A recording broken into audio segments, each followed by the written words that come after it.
So firstly and foremostly, Fable 3 is a very unique story.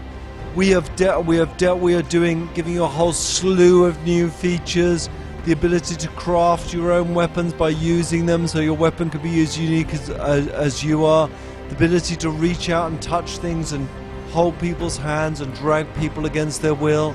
We've totally redone the co-op so that when you can co-op with someone, you see them as a hero, they play in your world, you can even marry your co-op person, you can even have sex with them, and you can have kids.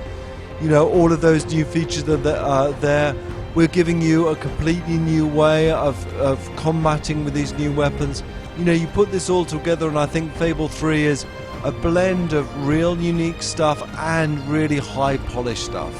We were thinking this is the honest way it worked. We were sitting down brainstorming what Fable 3 would be, and we came to the story, and we kind of said to ourselves, okay, what sort of bad guy should we have? Well, let's have a really bad guy this time. Let's have someone who's got, you know, is this fantastic, amazing bad guy. And we thought, oh God, that sounds so boring, you know, it's just like every other game. And that's when, you know, this spark, we started to think, hang on a second, if we made the bad guy King of Albion, and we made him this terrible king that was ruining this beautiful Albion that everyone loved, and if we made you a rebel, a revolutionary, that was destined to take on this king and assault the castle and overthrow that king, then why don't we then allow you to be king? And then allow you to rule your kingdom. And then there's these ideas started flowing out about, hey, on your journey to become king, why don't we have people come and say, okay, I'll support you being a rebel, I'll follow you, but when you're king you must promise to do this.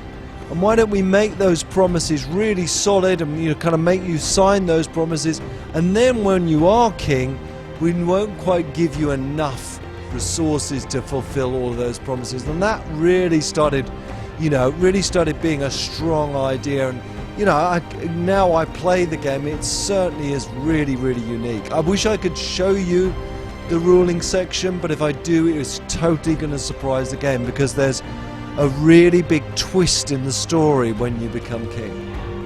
It's all to do with this thing about power that I've kind of been playing around with ever since that first game I did called Populous, is that if you give people the opportunity to have power, what are you going to do with that? It's a really interesting thing, and I love this thought that when you turn off Fable and you're going to bed and you're lying down and you're kind of thinking, God, you know what? I wish I hadn't have done it that way. I love that idea that people continue to think about Fable after they, finish playing. And I'm just reading the boards of lots of people when they got to the end of Fable 2 and had this big choice.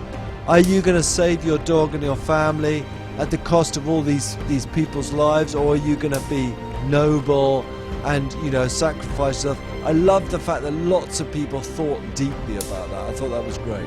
What I've learned, and it learned in a very tough way, and I apologize to people that played my games in the past, I've learned that it's not stuffing your game with new ideas, it's just picking a few of those ideas and then really just polishing them.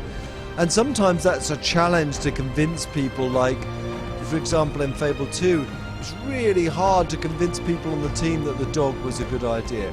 And in Fable 3, it's been really hard to convince people that touch is a really good idea, that sculpting and crafting your own weapons is a good idea, and this idea that something called the sanctuary where you can go when you press the pause button is a good idea. So you just have to work harder to justify those ideas. You know what? What Connect does is it makes me as a designer really sweat. Like I haven't sweated for years. It kind of in a way reminds me when I made that transition from PC to console. There was all this, God, what the hell am I going to do with that button? And with Connect, it's a similar sort of thing. You can't rely on some of the foundation stones which you've relied on for years and years and years. You can't just say, okay, I want the game player to pause the game. How do you do that? How do you pause the game? It's a really interesting, simple challenges that challenge you all the time with Connect.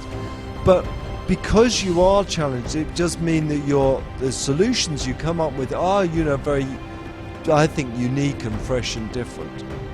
So, Fable 3 is out on the 26th of October this year, followed by the PC version shortly after.